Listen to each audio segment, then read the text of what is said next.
அனைவருக்கும் நமஸ்காரம். பிப்ரவரி மாத பலன்.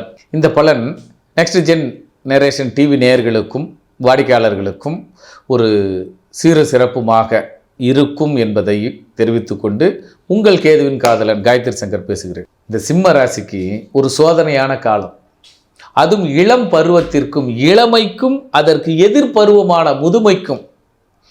குருத்தோலையை பார்த்து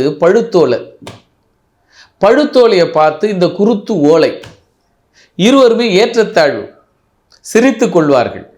என் இளமை எப்படி இருக்கிறது என்று.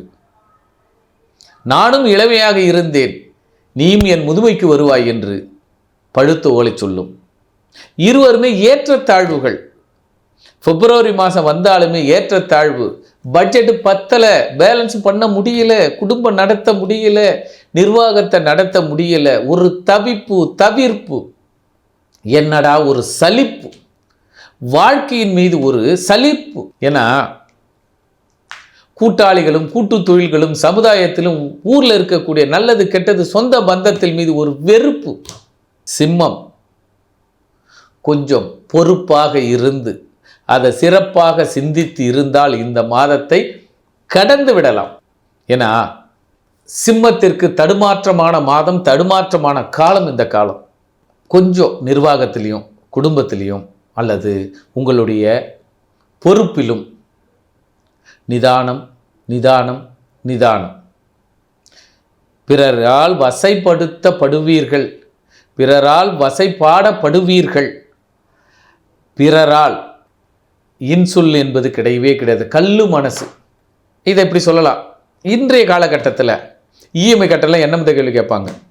ஒரு மாதம் சார் அப்படின்னா, ஏன் ஒரு மாதம் கட்டலான்னா கட்ட வேண்டியது தானே. அவன் 5 மாதம் கூட கட்டாமல் இருக்கான். ஆனால் இவர் இத்தனை வருஷ கேரியரில் இந்த ஒரு மாதம் கட்ட முடியல சார் அப்படின்ற ஒரு நிலைக்கு வரும்போது அவனுடைய முக பாவனைகள், உறவுகாரங்கிட்ட போயிட்டு ஒரு கடன் கேட்டு பாருங்க, இந்த மாதம் இல்லைன்னு சொல்லுவோம். அப்போ கையேந்தா நிலையை உறவிடம் ஏந்திராதீங்க. இந்த மாதம் உங்களுக்கு பேலன்ஸை நீங்களே பேலன்ஸ் பண்ணிக்கோங்க, அல்லது பொறுமையாக இருங்க. இப்போது இன்னொரு செயலில் சொல்லுவோம், ஒருத்தர்கிட்ட தொழிலை விட்டு போயிருக்கீங்க, ஒரு வேலையை விட்டு போயிருக்கிறீங்க. அந்த வேலை அவருக்கு சாதகமாக தான் செய்வாரே தவிர உங்களுக்கு சாதகமாக எதிர்பார்க்க முடியாது. வேலையிலும் தொழிலிலும் மன உளைச்சலிலும் முதியோர்களும் ஆக சிம்ம மன உளைச்சலில் கண்டிப்பாக இருக்கும். ஆக அதற்கு பொறுமை அவசியம். இந்த காலத்தை தவிர்க்க பாருங்கள், ஆனால் கோபப்படாதீர்கள். நன்றி, நமஸ்காரம். இப்போது நம்ம இந்த நெக்ஸ்ட் ஜெனரேஷன் டிவியின் வழியாக இந்த பிப்ரவரி மாதம் பலனை சொல்லியிருக்கோம். இந்த பலன் சொன்னதே அனைவருக்கும் நடக்கும். இதன்படி தான் வாய்ப்புகளும் வருமானங்களும் இருக்கும்.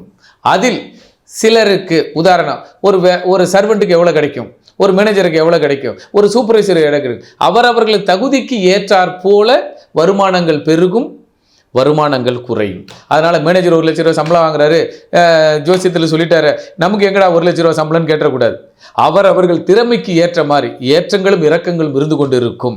ஆக முழுமையாக எப்பொழுது நாம் வளருவோம், முழுமையாக எப்பொழுது நம்மளுடைய எல்லா காரியங்கள் செய்வோம் என்பதை அவர்கள் சுய ஜாதகமே சொல்லும், பேசும். அதனால் ஜாதக ஆய்வுக்கும் சுய ஜாதக ஆய்வின் படி உங்களுக்கு முன்னேற்றம் எப்பொழுது என்பதை ஆய்வு செய்து கொள்ளுங்கள். ஜாதக ஆய்விற்கு அழையுங்கள். நன்றி, நமஸ்காரம்.